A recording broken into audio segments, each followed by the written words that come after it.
Everybody, to our second ever episode of Maple Live. I'm Keish. And I'm Dan. And we're coming to you from Maple in Lowell, Vermont. The topic of this week's episode is how to live a life without regrets. And the clip that we're going to play for you this week is from a recent talk that Soryu gave about right view and wrong view, and specifically the view that he holds that humans are destroying the earth, and his value that that's bad. And this clip is a brief excerpt from an answer that he gave to apprentice Ian's question of, is collapse a foregone conclusion? My life has taught me many things, and one of the most important is I do not know what's going to happen. It's unexpected. And when I look forward, I do not know what will happen. When I look back, rather than doing what so many of us do, which is delude ourselves.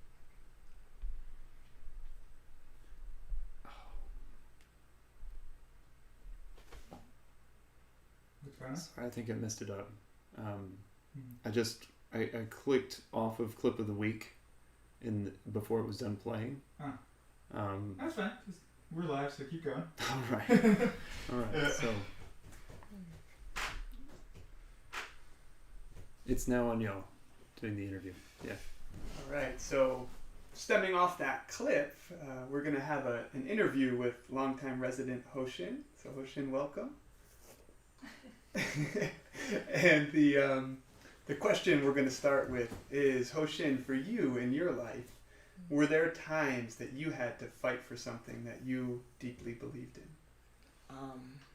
Yeah, absolutely. I think what comes to mind is that I've always deeply believed in facing the music of our actions and being fully and completely, totally accountable to the karma that we are accruing when we do things that we might just need to do in the short term, in the short run of this lifetime, but do ultimately do count as having harmed another. And so, I believe that pain and suffering are not the same thing, and that we can face the music by learning not to suffer through pain also. Specific example of having fought for something that I believe in. I once had 2 dogs and needed to feed them, and I spent a lot of time, money, and energy finding ways to feed them in the most sustainable ways possible, and that meant slaughtering my own meat. That meant actually sharpening the kitchen knife and slaughtering a goat, slaughtering 6 ducks, 5 ducks, 6 ducks, blood on my hands, taking the lives of the actual beings that my family and I were consuming. We can do that. We can buy meat at the store, but that's not really being fully accountable to the entirety of the process and being willing to face the pain and the suffering that is required by embodiment. That's my answer to this question. And I'm curious, when bringing that memory forth, what kind of emotions or feelings come to the surface for you? On the day that I brought home that goat, I don't have a farming background. I grew up in the New York City suburbs. This was very, very far removed from people like me and my senses. A lot of the demographic that's used to being able to skip over to Whole Foods for this sort of thing. So it was very new to me, and absolutely the most painful thing that I have ever done, to spend an entire day trying to experience ways of showing love for this animal and being fully present for his nuances and seeing his beauty, seeing his cuteness and his fear and his anxiety, and caring for him deeply up until the moment that it was time to do the thing at the end of the day. So absolutely, and I did a bunch of research on how to do it perfectly. I've watched ceremonial slaughters in which the animal was not conscious of the thing that was about to happen. The animal was literally just enjoying a sweet morsel on the floor before the slaughter happened, and of course I fantasized that my attempt would be perfectly executed in that way, and of course it was not. Of course there were things that came up, and it was absolutely the most difficult and most painful thing that I have ever done in my life, and I believe that anybody that eats meat should face this music, and if I could, I would. If I were living my perfect life, I would not consume any animal that I had not done the deed for myself. I'm not living that perfect life, but it is an intention for the future. Mm. Yeah, and I feel like often when we're doing things that we believe in that are maybe counter to the normal way of doing things, we experience pushback or negative reactions from people. Did you have any experiences of pushback or people questioning you or saying that, what you're doing was wrong or anything like that? In this example or any others, have you experienced pushback when you did something that you deeply believed in that others might not have saw the value in? Here and there, but it was actually rare. The vast majority of people responded really positively.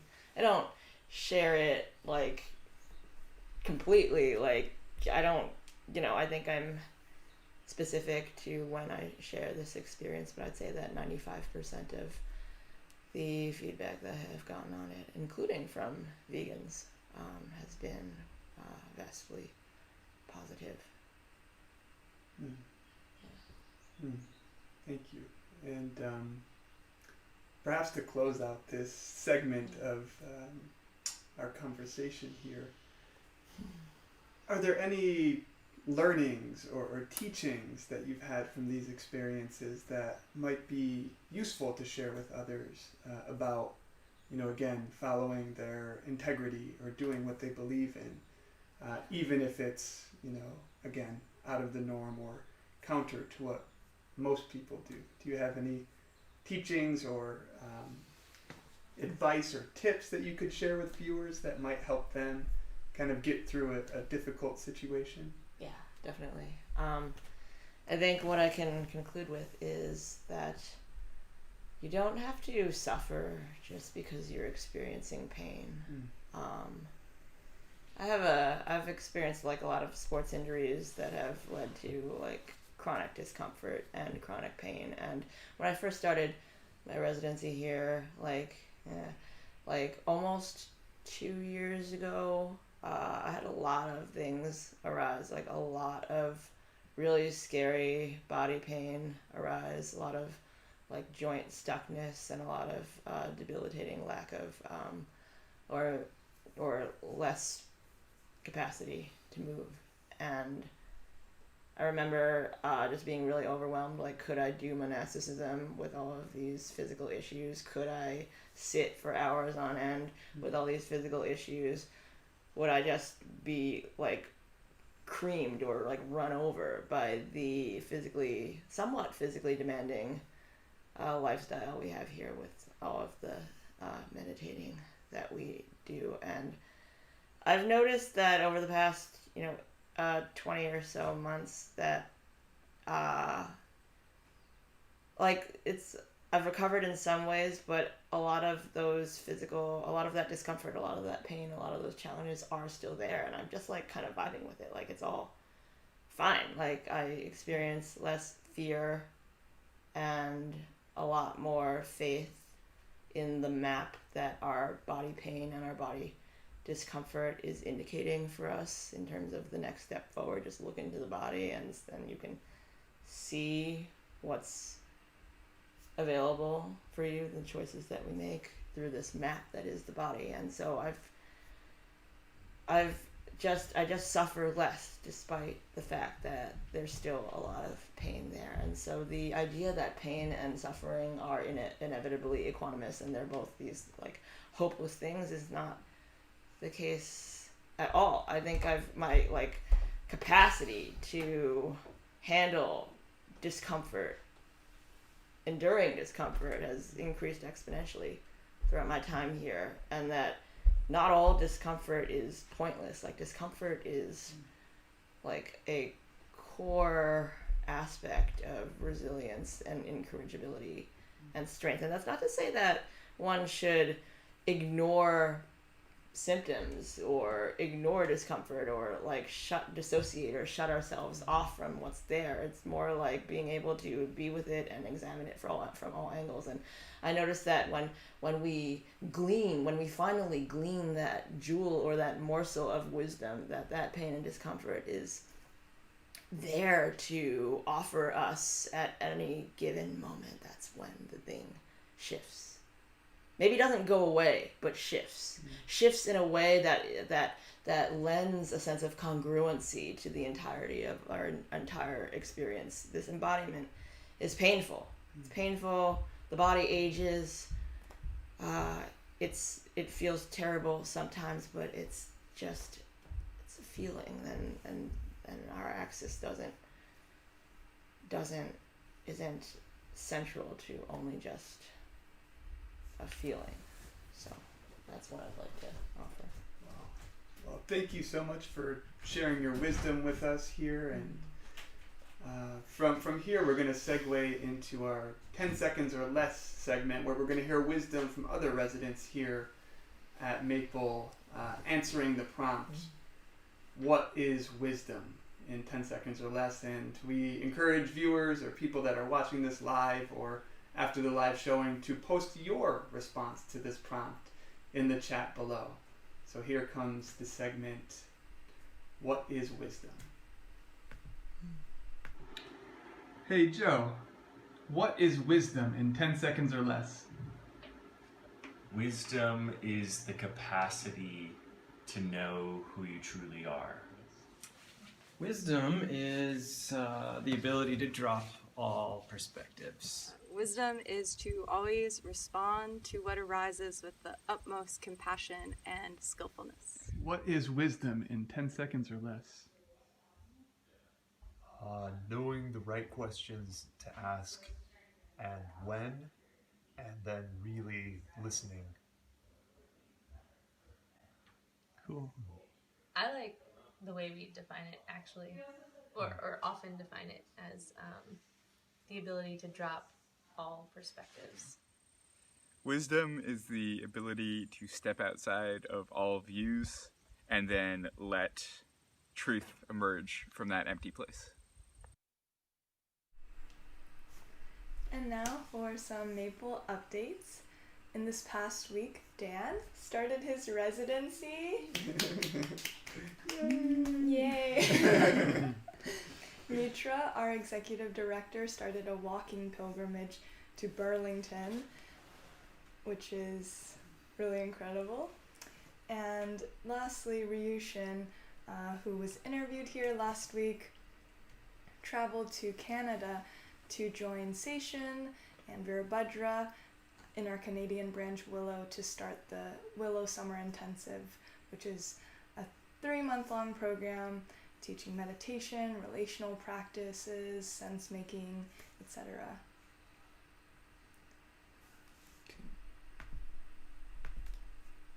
And now for the practice tip of the week.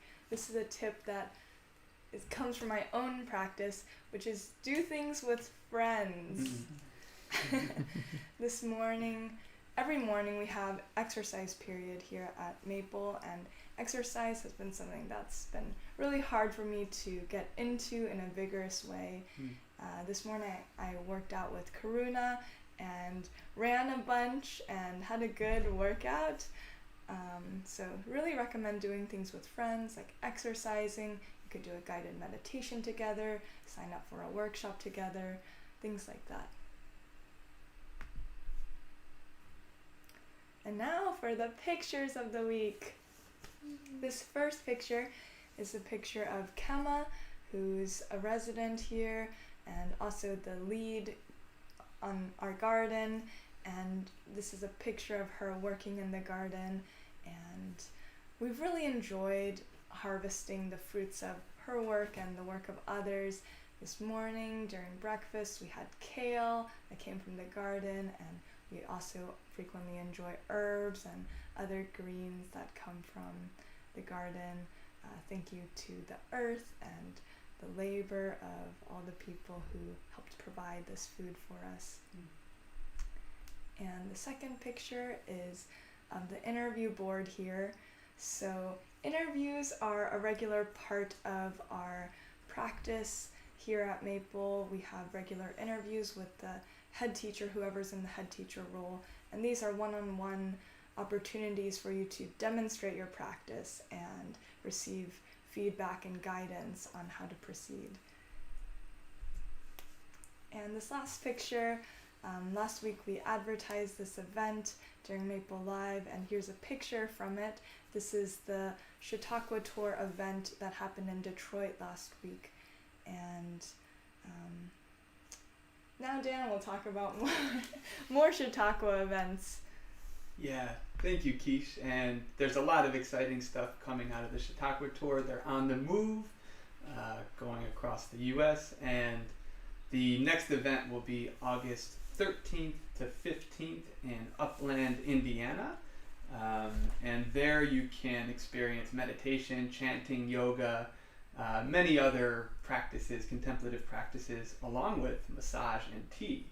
And this will be a 3-day event, so check it out and see what's going on there.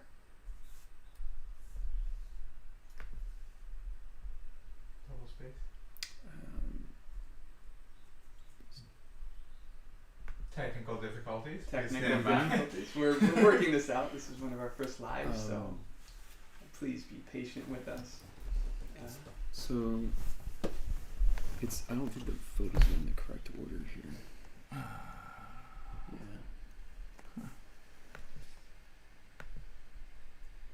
Yeah. Can we show them our practice now during these technical difficulties? The practice I use to maintain presence and to maintain my meditation throughout the day is just following my breath. And that mainly is making sure I'm breathing from my belly